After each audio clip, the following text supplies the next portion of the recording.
No, I'm honored, I'm flattered, daming nagte-text, but I keep telling them, grabe ang problema ng bansa.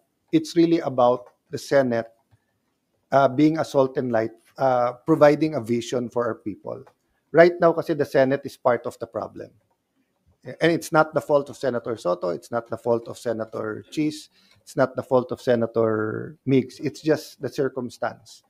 DPWH, Pondo, hindi transparent yung budget, so we're all equally guilty. But the Senate, in the darkest times of our country, always was the salt and light, provided a vision. So it's about providing a vision. Hanggang walang konkretong vision na pwedeng kagatin ng most of the Filipinos rather than grupo-grupo, magiging ganito.